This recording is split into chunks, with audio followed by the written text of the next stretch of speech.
Hey guys, and welcome to the Working Money Channel. Look at this, 2.2 billion XRP. That is 2.2%, guys, of total supply. Did just recently move in 24 hours. This one courtesy of XRP Crypto Wolf here. So what are we seeing here? Large increase in trading volume in a display of activity. 2.2 billion XRP tokens changed hands in just 24 hours, coinciding with a sell-off on the cryptocurrency market, which saw over $229 million in positions being liquidated. This apparently triggered a flurry of trading as investors reacted to recent market fluctuations. Amid this, though, XRP has managed to attract considerable attention with its trading volume surging. So XRP trading volume, guys, that has been surging by 46%, amounting to 2.2 billion XRP, or roughly $1.1 billion.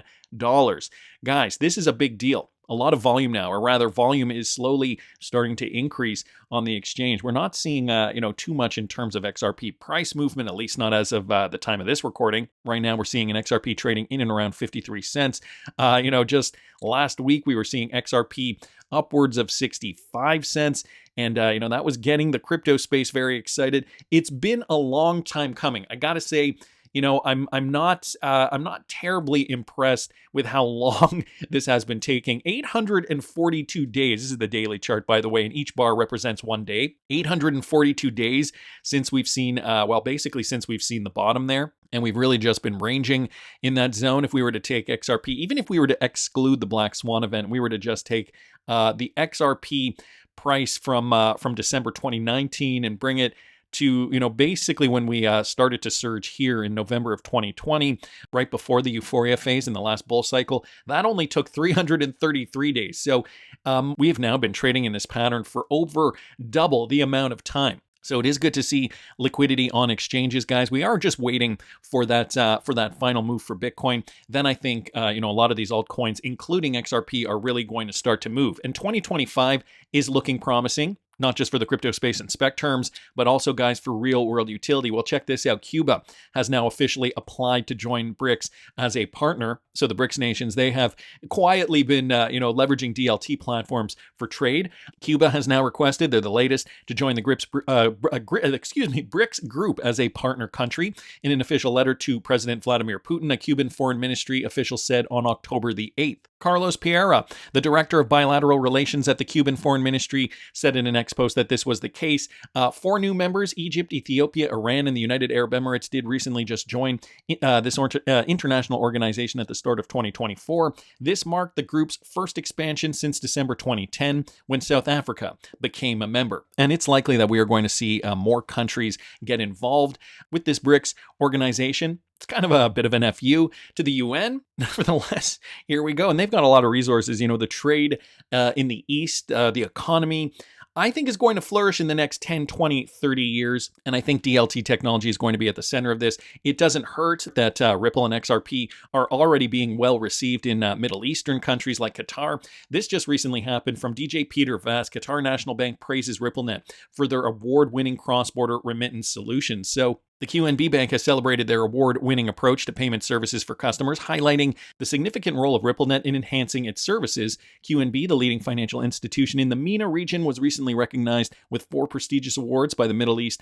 Economic Digest magazine. This recognition was delivered at the 2024 edition of the Banking Excellence in the Middle East and North Africa yearly awards. XRP community member Wrath of Kahneman brought public attention to this development in a post on X. And as you guys may or may not know, the Qatar National Bank is indeed a Ripple partner, but just one of many Middle Eastern Ripple partners out there, because XRP is a Sharia-compliant cryptocurrency. We tend to see a lot of these Middle Eastern banks partnering up with Ripple, and have been partnering up with Ripple over the last 3, 4, 5 years or so. So according to this publication, these awards acknowledge QNB's recent upgrades to its banking platform. The award also recognizes its exceptional digital marketing efforts and dedication to delivering outstanding private banking services.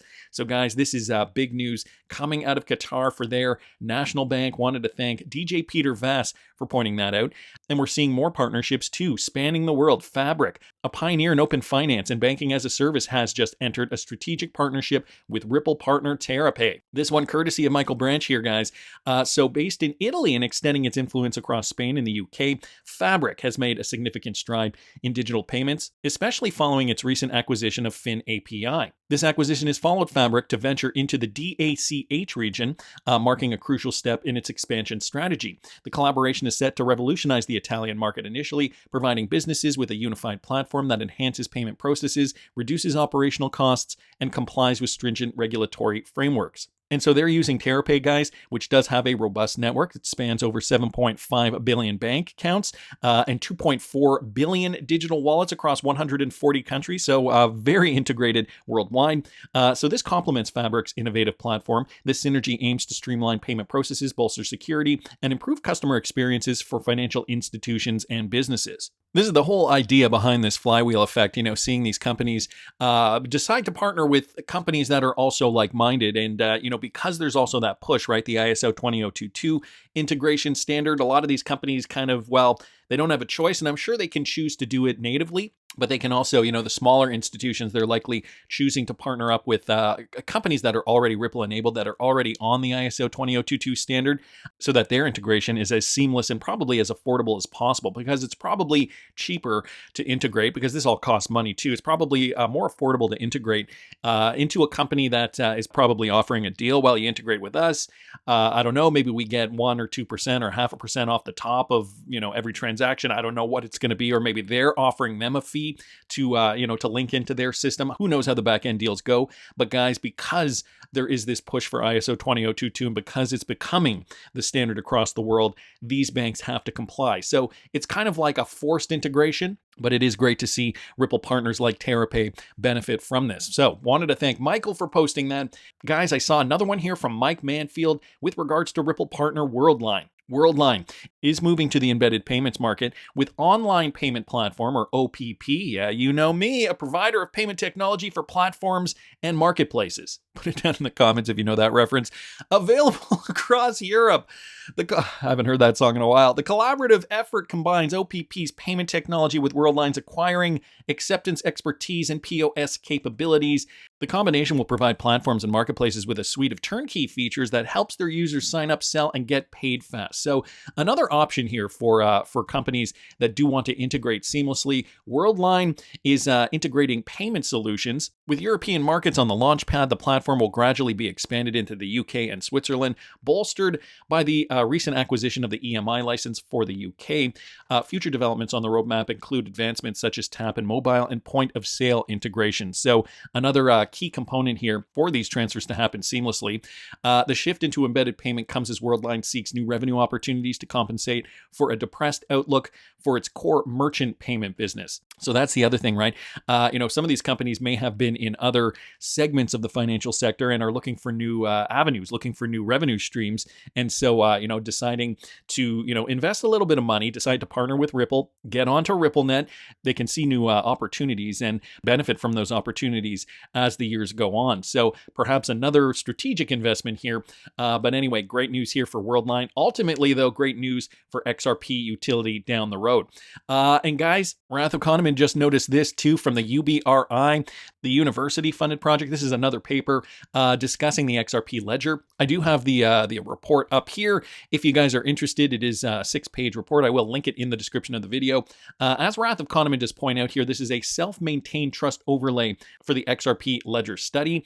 And he noted something interesting here. We proposed the NLAC, nested, layered, automatic, and continuous, a framework not only for automatically generated single trusted UNLs, but also for creating, managing, and maintaining the entire UNL space. So he says, if I've understood this correctly, they are suggesting a kind of dynamic UNL generator to manage the trust list. So again, the UBRI, I guess, first of all, I guess I should explain to you guys who don't know what it is. Funding universities around the world to, entice their students to develop more on the XRP ledger. Then what happens is that these developers, they do develop and then they put out papers. So, when we see new projects with new innovative solutions coming out, they may very well be very far from adoption, but it is interesting to see what could be the future of the XRP ledger. So this is at least what Wrath of Kahneman says here, some kind of dynamic UNL generator to manage the trust list.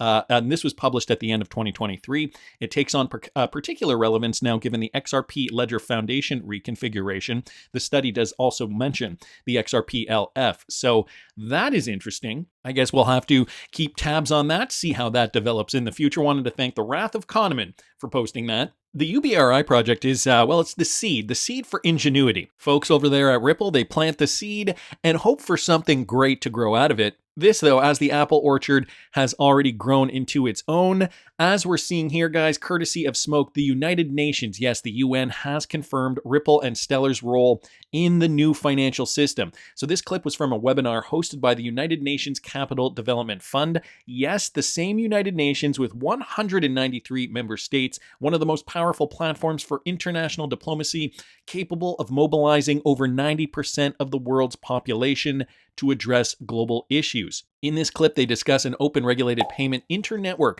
that will enable payments to anyone, anywhere on the network. So guys, they're really focusing on interoperability here.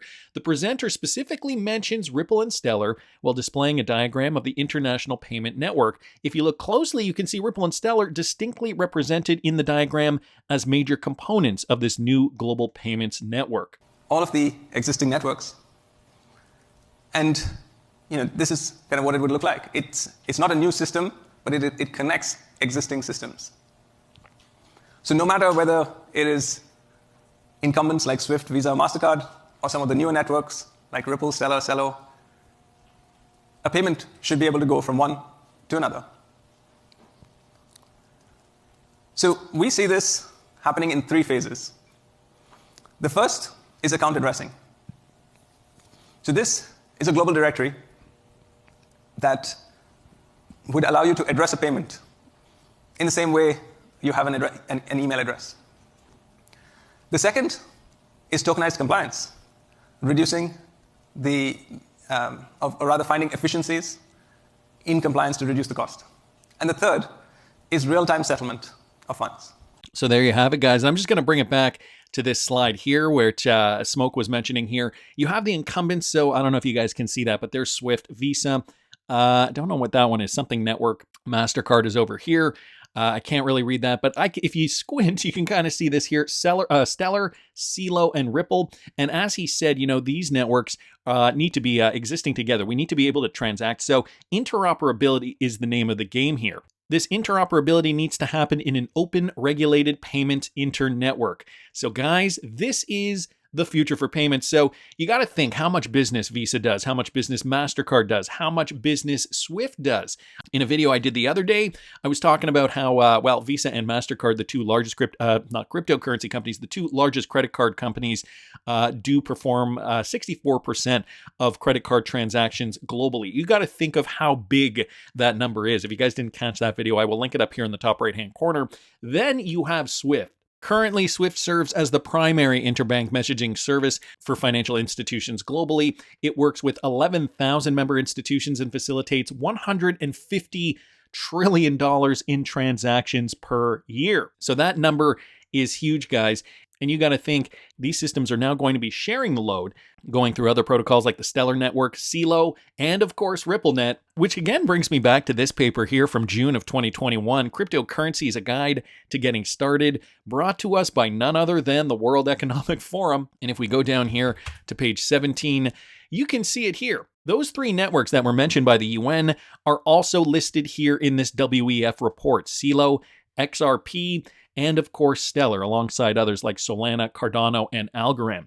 So very, very interesting to say the least. Here's just a website from the Impact Capital for Development, the UN's page, our regional partners in strengthening access to affordable remittances. So they give some information here. I will link this in the description for you guys if you're interested.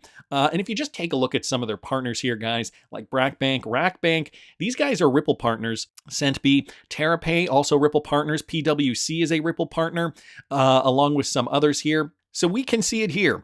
This is going to be how the future of payments changes. And so, choosing the right cryptocurrencies for the long term, I think is going to, play a pivotal role in securing wealth down the road. Of course, there still is the spec market, and we need to be prepared for that too. You can follow me at patreon.com/workingmoneychannel if you want to see what I'm trading this time around. I'm keeping it relatively simple. I'm going to be doing all the legwork, and I'm just going to be letting you guys know what I'm doing. $5 a month only. I've kept it affordable on purpose because I want us all to succeed this bull run. That is just my opinion, but I want to hear what you guys think. Please subscribe to the channel if you haven't already. Like the video if you like the content I'm providing. I always love hearing your comments. See you in the next one, guys.